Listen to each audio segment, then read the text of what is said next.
Hello and welcome to Those Endless Mysteries.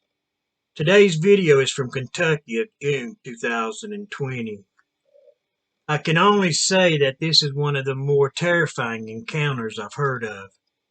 It wasn't easy sitting down with these two individuals, as I could see the fear in how their bodies shook as they tried to picture the events of that night in their heads. One of the witnesses is well known in his area, so I have to be careful not to give his identity away while telling his story. Because of his profession, it could cost him clients due to this story. So I'm going to call this man William and his eldest son or daughter Brandon for this story. It was early June and William was wanting to blow off some steam. So he thought he would take his eldest son Brandon on a fishing trip. He was in need of some time from his office and the everyday routine he sometimes falls into, he said. While his wife was off with the other kids visiting her parents, him and Brandon really liked getting away to the lake. So as they arrived and set up camp, with their campsite being about 30 to 35 feet off into the woods. It was the second night that they were there when all hell would break out around them. William says that right at around dusk, they started hearing some strange barking and howling, with it sounding to be about a half a mile to mile off.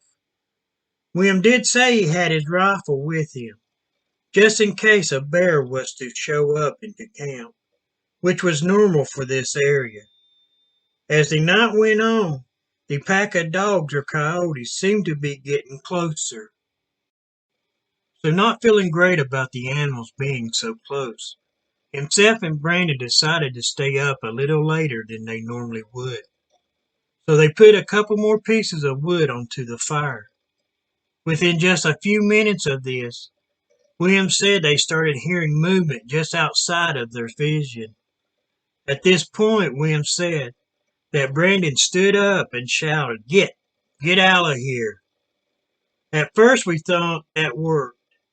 It seemed like they moved off away from camp. But after a few minutes, they could hear the sound of movement once again. This time it sounded as if they were surrounding them. Hearing twigs break here and there, Williams says at this point he took his rifle out of his case, just in case they tried to come into camp. At this point, William knew that the animals were close, just right out of their eyesight. Himself and Brandon was starting to feel like they were being stalked by these creatures, with them becoming louder over time, saying that at this point he didn't think they were going to move off on their own. So as soon as he heard another twig break, he fired towards the sound. At this moment it sounded as if the pack had scattered, but after just a few minutes he heard something off to his right again. Again he fired his rifle in that direction, not knowing if he hit anything or not. Just the sound of something running off through the woods. But once more it only lasted for a couple of minutes. This really made William a little scared at this point. Was these dogs or coyotes hungry enough to stay and circle the camp? He started thinking that him and Brandon could be in some trouble. At this point, William said that Brandon let out a loud scream. Dad, did you see that? William said that he didn't and asked Brandon what he saw. At this point, Brandon said, It's not dogs, Dad. I think I just saw a werewolf. William said that at this point he tried to calm Brandon down, saying that he was shaken from the fear. He hadn't seen what had made Brandon so scared. Then again a loud growl came from his right again, as he spun around and fired once again. This time William says he's sure he hit one of them. It let out a loud whistle and headed back out into the woods. But again he heard something to the left this time. This was terrifying to William. He's never heard of coyotes acting like this. Then once again, they could hear more twigs and leaves being moved from different directions. At times it sounded as if they were close and then further away. William saw that Brendan was still shaken and very upset with whatever he had seen. Then William says that he heard a loud noise off to his right again. This time as he turned and started to raise his rifle, he saw what he described as a werewolf-type monster. It was standing around 25 feet from their camp. William told me upon seeing this creature he almost dropped his gun. He says he thought about running for a second, but it hit him like a hammer. If you run, you die. And so would his son. At that moment, he said he pointed the rifle once again and fired at this monster, striking it in the chest area, with the creature letting out a very loud growl, followed by a whimpering sound. Then it was just gone from sight again. William said he told Brandon to move closer to the fire, with them putting even more wood onto the fire. He said he thought about if they should try to make it back to the car or not, but it meant hiking almost a mile back through the woods. Now, with the creature moving around the camp once again, he decided that they only had one chance, and that was to hold their ground. He told Brandon, no matter what, don't run. You run, they will attack, okay? Brandon said, yes, Dad. Brandon, only being 17, was holding up pretty well, William said. I myself was terrified at this time. I just saw a werewolf-type creature. It was big, around 7 to 7.5 feet tall, with reddish glowing eyes, while its ears was long and straight. They sat on top of this creature's head, while it had long and muscular arms. The legs looked muscular but bent funny. He thought the legs had more bends than they should have.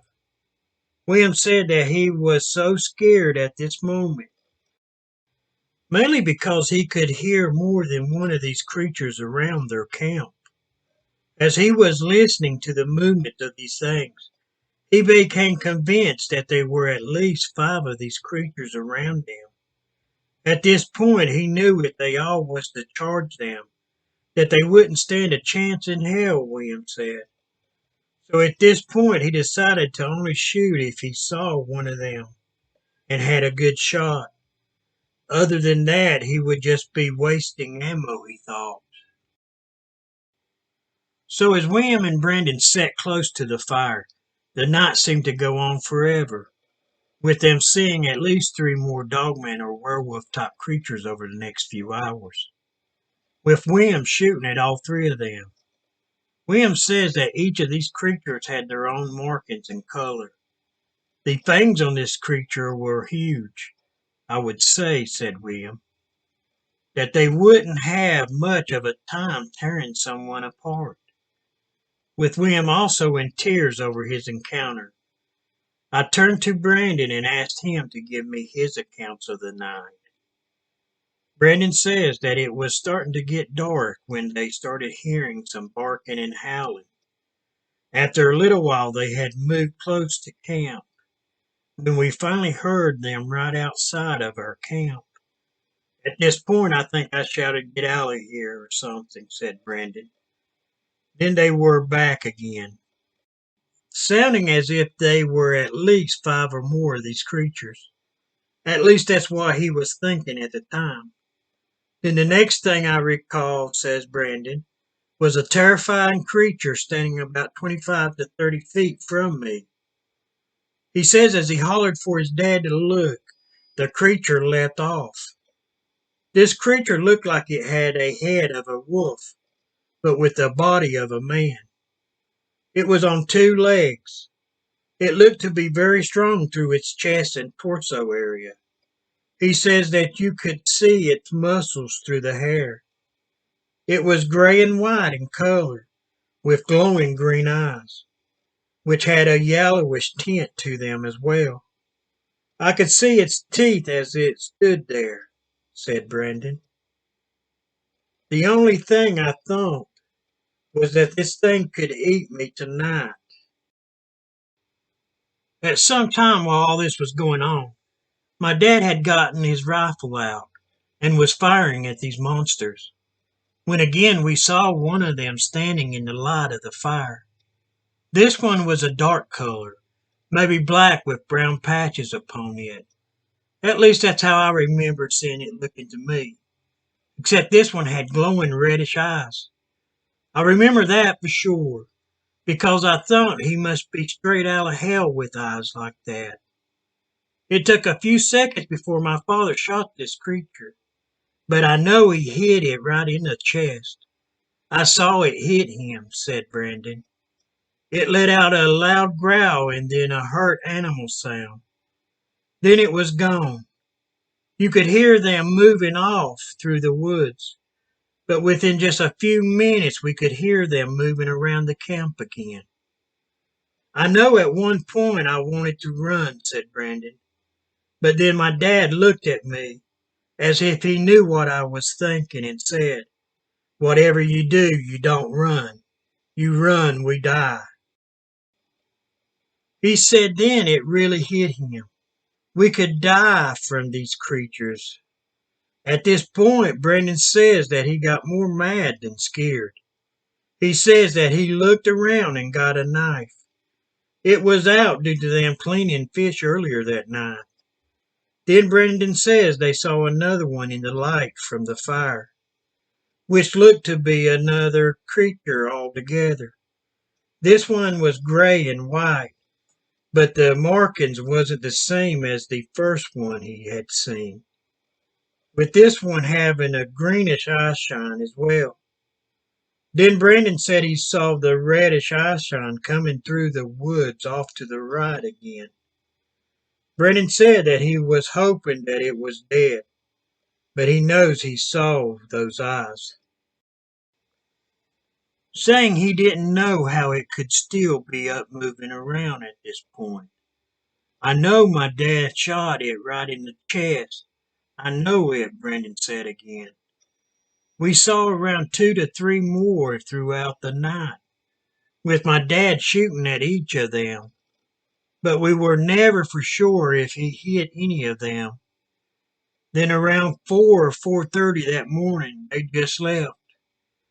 We had been so scared and terrified that we couldn't stop thinking, they will be back. After sunrise, myself and my dad started making our way out of the woods. I think it took us at least 3 to 4 times longer than it should have, due to them looking around every tree before moving upwards. It was slow going, but Dad wasn't going to move that fast. Every noise he turned to point his rifle in that direction as well. I still wonder how we survived that night. They outnumbered us at least 2 to 1, so I just can't figure out why they didn't attack us. If they had rushed us, there is no way me and my dad would still be here today, said Brandon. It's just a question that I'll have the rest of my life, I guess. Brandon and William love to go fishing and camping near this lake, but from what they have said and from what I saw in their eyes, I truly don't think they'll be back anytime soon. At least not there anyway. These 2 men went through 8 to 9 hours of terror. I mean, pure terror. I could see it in their manner as each of them told me their stories that day. So, yeah, I know that they experienced something terrifying and strange out there. Something that I hope they can come to terms with over time. I can only say, I hope you guys well, and never forget that we are here for you. You know, sometimes doing this, you come across a sighting or encounter That just takes everything you have and then some. Just the feeling and emotions that comes from listening to these stories of these creatures. I tried to help by talking through the fear in their hearts. It's not always easy. Most of the time it's very hard. This one, oh, was one of my worst ones to date. Watching them shake as they were trying to tell me their story. So for all you non-believers out there, sometimes I wish you all could stop and listen and watch people break down in front of you. Then say it's bullshit after watching them tell their story. So I think I'm going to leave it there, and I hope you enjoyed this one. Till next time, have a great day, and don't forget to hit that like button. While you're hitting that like button, don't forget to hit that subscribe and notification button so you can keep up with all of our latest videos. And thanks for watching those endless mysteries.